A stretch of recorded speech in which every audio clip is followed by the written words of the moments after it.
नमस्ते मित्रों, मैं आपका मित्र शुभचिंतक श्रवण कुमार। और मेरे मन में एक प्रश्न आया जो कि मेरा अपना प्रश्न भी है, लेकिन इससे अधिक उन लोगों का प्रश्न भी है जिनसे हम कभी स्वास्थ्य चर्चा करते हैं। तो वो कहते हैं मैं तो बिल्कुल ठीक हूँ और मैं तो सब कुछ नेचुरल लेता हूँ और मुझे कुछ और लेने की ज़रूरत नहीं है। ठीक बात है भाई।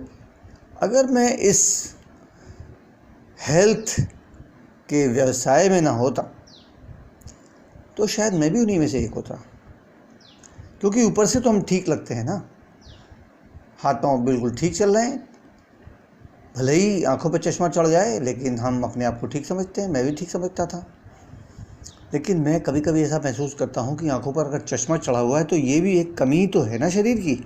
अगर मेरी आँखों में, मेरे लेंस में, आँखों की मसल्स में कुछ कमज़ोरी नहीं है तो ये चश्मे की ज़रूरत क्या है? तो ये अपने आप में एक कमी है, और वो कमी इसलिए महसूस नहीं होती कि मैंने चश्मा चढ़ा लिया है और मेरा काम चलने लगा है। तो जब काम चलता रहता है तो हम अपने आप को स्वस्थ समझते हैं, लेकिन जो हो रहा है वो अंदर हो रहा है। पर चलो, इस विषय को फिर से लाते हैं उसी पॉइंट पर कि क्या हमें सप्लीमेंट्स लेने चाहिए। Supplements means food supplements. अच्छा, सप्लीमेंट का अर्थ क्या है? बिल्कुल अपनी हिंदी में बोलें तो सप्लीमेंट कहते हैं पूरक को। पूरक का अर्थ है पूरा करने वाला। किस चीज़ को पूरा करने वाला? फूड सप्लीमेंट, भोजन को पूरा करने वाला। इसका मतलब क्या हुआ? भोजन में कुछ कमी है, उसको पूरा करने के लिए ना। तो वो कमी कैसे है?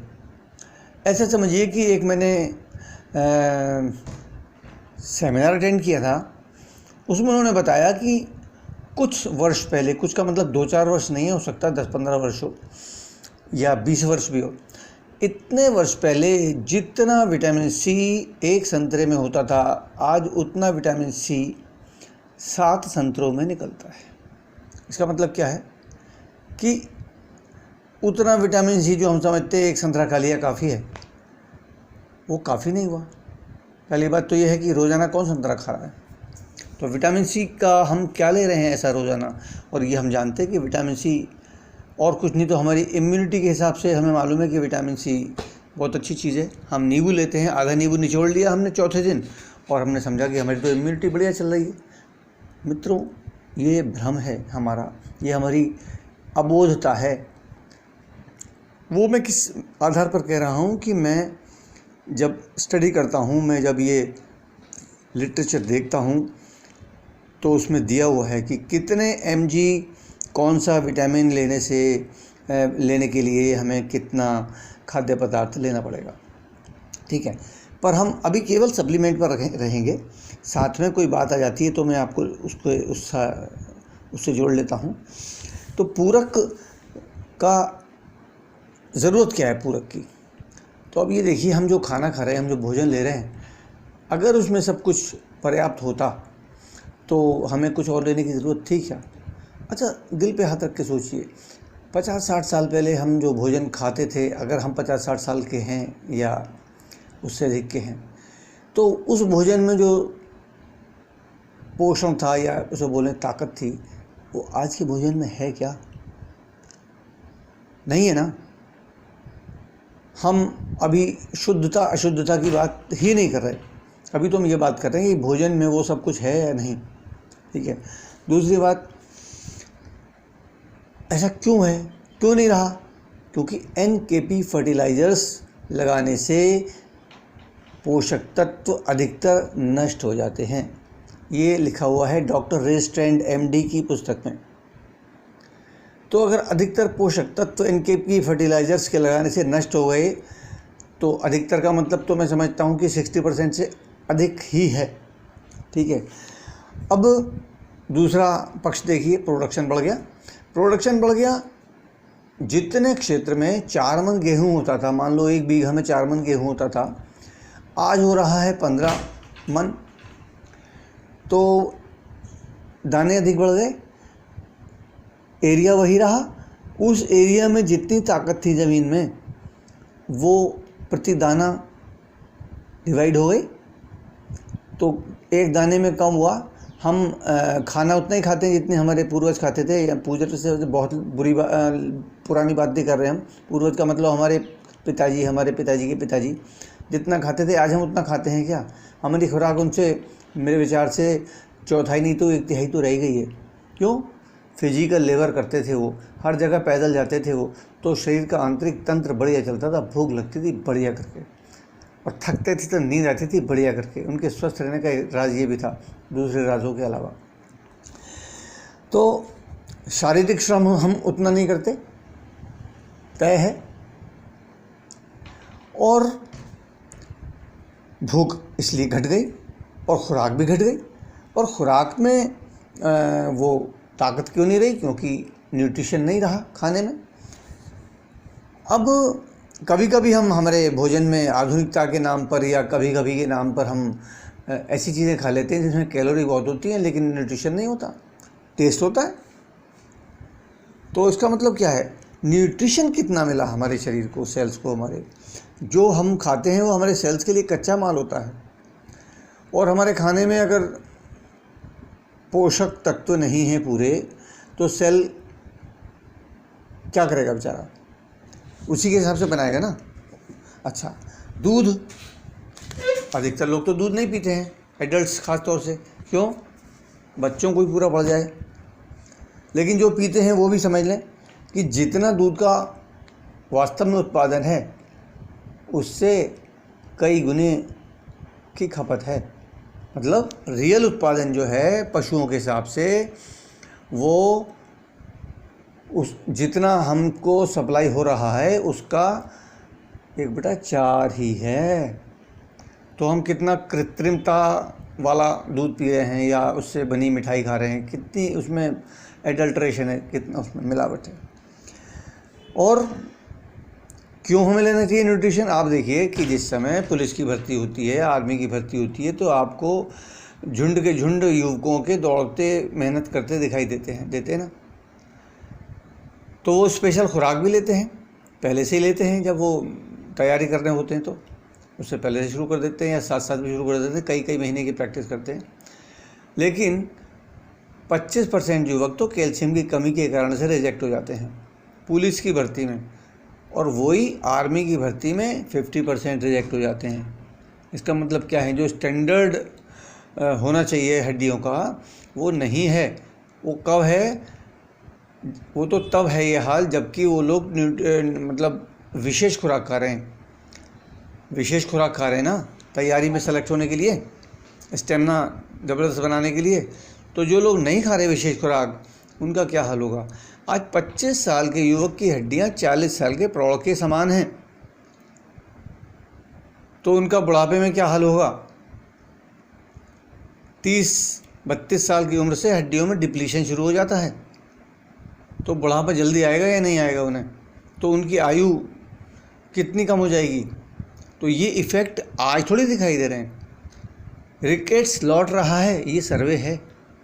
रिकेट्स लौट रहा है, हड्डियों की बीमारी होती है, टेढ़ी होना, कमज़ोर होना। तो ये क्यों लौट रहा है?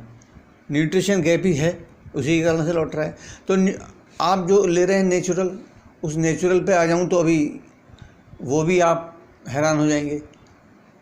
कुछ भी नेचुरल नहीं ले रहे हम। NPK फर्टिलाइजर्स को ही ले लो, पेस्टिसाइड वगैरह के अलावा।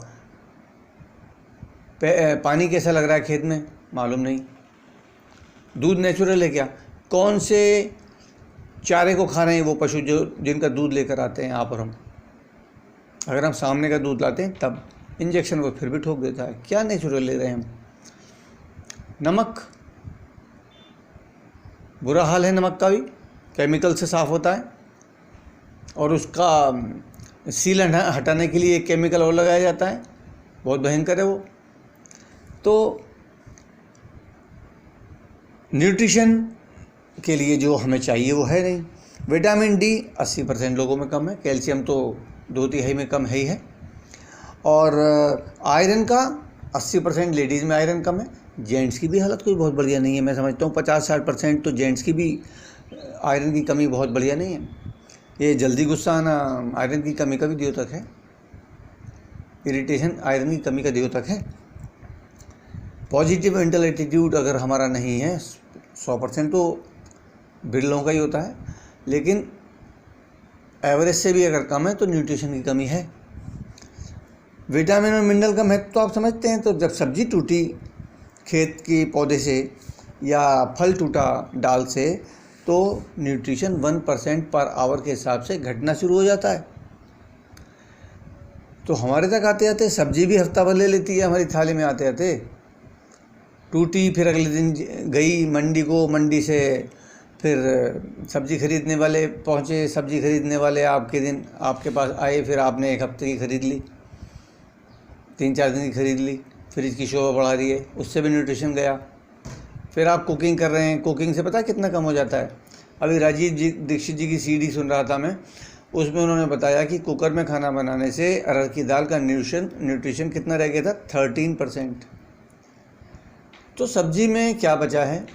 सब्जी भी हम काटते हैं, फिर धोते हैं, फिर हम कुकर पे चढ़ा देते हैं, हाई टेम्परेचर पे न्यूट्रिशन नष्ट होता है, पानी हम अधिक लगाते हैं सब्जियों में, और वो भाप बनकर न्यूट्रिशन जो उसमें सब्जियों में से कचूमर निकला प्रेशर के कारण से, कचूमर ही निकल जाता है, उसका स्वरूप वो नहीं रहता ओरिजिनल, तो वो सीटी द्वारा बाहर निकल गया। तो उसमें बचा क्या? पोषण जो जिसे बोलते हैं, हमारी थाली में आया कितना?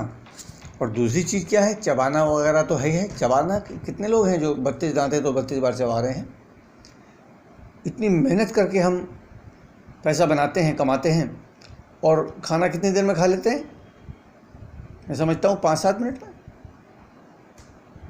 जबकि खाना आराम से खाना चाहिए, चबा चबा कर, प्रसन्न होकर। लेकिन खाना खाने के भी तरीके क्या हैं? हम टीवी के सामने बैठ कर खाना खाते हैं, इंक्लूडिंग मी, मैं अब चेंज कर रहा हूँ वैसे। तो वो न्यूट्रिशन कहाँ बचा? फल जब टूटा और हमारे पास आया, सेब तो आते आते हमारे पास जो है 20 दिन लग जाते हैं, ऐसा बताते हैं, और इससे कम भी लगा लो तो 24 चौका 96, 4 दिन बाद न्यूट्रिशन, रियल का न्यूट्रिशन तो गया। ठीक है, तो विटामिन और खनिज की कमी से क्या क्या हो सकता है? न्यूट्रिशन का मतलब क्या है? विटामिन और खनिज, ये मेडिकल की भाषाएं बोलते हैं। ये जो हमारा भोजन है, इसी को प्रोटीन बोला जाता है, इसी को कार्बोहाइड्रेट बोला जाता है, इसी में विटामिन एंड मिनरल्स होते हैं, जो अंदर की चीज़ें हैं जो साइंटिस्टों ने नाम बताए हैं वही तो है। तो वो है तो, लेकिन उसमें विटामिन मिनरल्स निकल गए। हमारे शरीर को कितने मिले, हमारे सेल को कितने मिले? और जब नहीं मिले तो आप अगर बाहर से नहीं देंगे, सप्लाई नहीं देंगे, तो इसी से इम्यूनिटी आपकी प्रभावित होती है।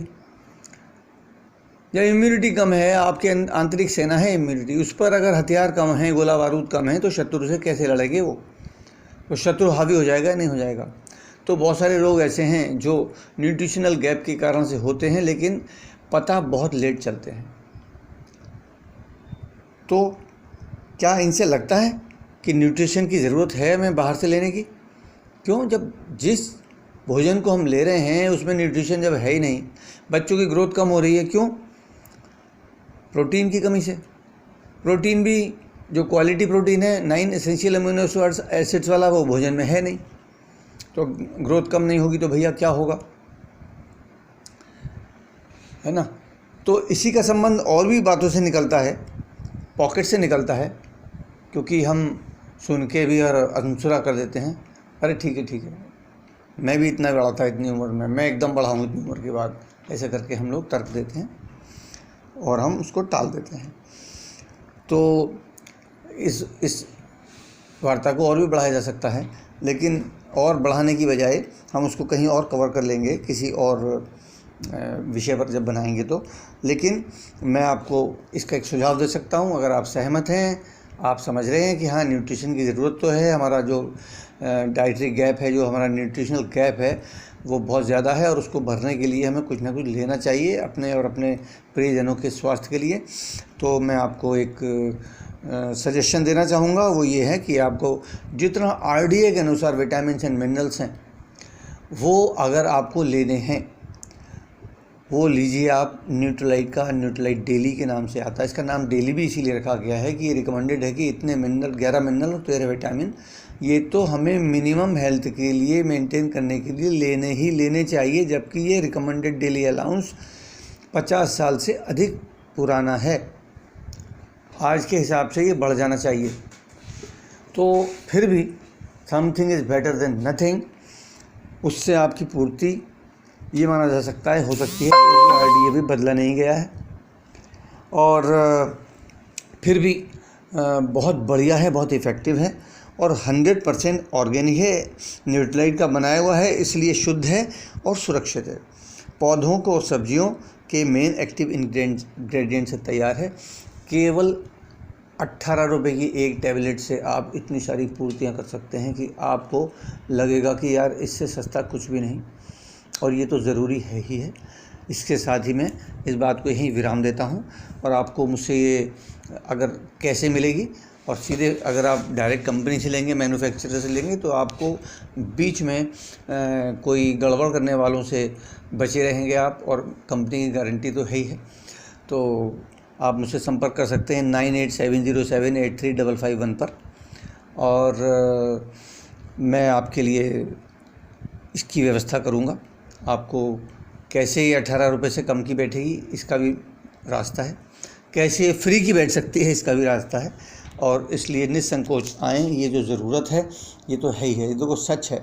इसको जितनी जल्दी स्वीकार कर लेंगे उतना भला है अपना, आपका भी और मेरा भी। मुझे अच्छा लगता है, मेरे कारण से कोई अगर स्वास्थ्य किसी का अच्छा होता है, किसी का भला होता है तो ठीक है। भले ही हमारा ये प्रोफेशन है, लेकिन एक प्रोफेशन उस प्रकार का है कि लोग बीमार पड़ गए तब उसको ठीक कर रहे हैं, कोशिश कर रहे हैं ठीक करने की, प्रैक्टिस कर रहे हैं।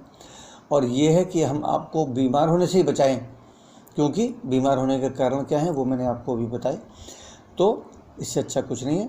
ऑल द बेस्ट, फिर मिलते हैं, नमस्ते।